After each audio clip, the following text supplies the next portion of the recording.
Pioneer 4546 hybrid variety को कालो तोरी हो। यसको हाइट हेर्न सक्नुहुन्छ। यो मेरो हाइट भन्दा नि बढी छ। यो भेराइटी को तोरी को बारेमा मैले भिडियो पोस्ट गरेको थिएँ। साथीहरूले थुप्रै जिज्ञासाहरू राख्नु भएको थियो। ती सबै जिज्ञासाहरूलाई यो भिडियो मार्फत म समेट्ने प्रयास गर्नेछु। हजुरहरूले यो भिडियो अन्तिमसम्म हेरिदिनु होला।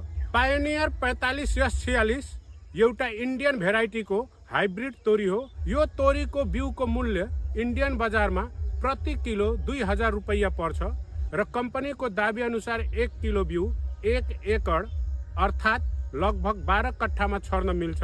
तर हामीले यसलाई 10 कट्ठामा छर्ने गर्छौं, अर्थात प्रति कट्ठा 100 ग्राम को दरले हामी छर्ने गर्छौं। यो अर्ली भेराइटी को हाइब्रिड तोरी हो।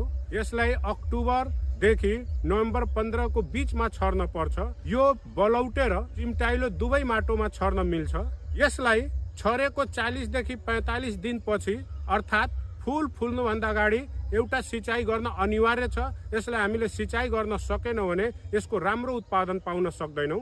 तपाईको खेतको प्रकृति र माटोमा भएको चिस्यानको अवस्था हेरेर फूल झरिसकेपछि कोसामा दाना बन्ने बेलामा पनि यसलाई सिंचाई गर्न सक्नुहुन्छ।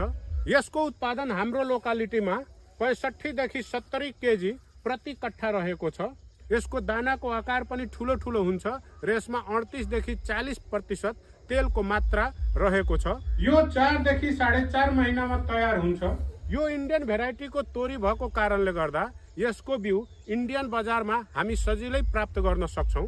यो ठिमहा अथवा हाइब्रिड जातको तोरी भएको कारणले गर्दाखेरि घरमा उत्पादन भएको तोरीलाई हामी फेरिबाट बिउको रूपमा प्रयोग गर्नु हुँदैन। यसलाई फेरिबाट हामीले बिउको रूपमा प्रयोग गर्यौं भने यसको उत्पादन घट्छ।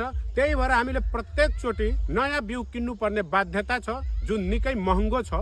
तर यसको फाइदा के छ भने 1 किलोमा हामीले 10 कट्ठा खेत छर्न सक्छौं।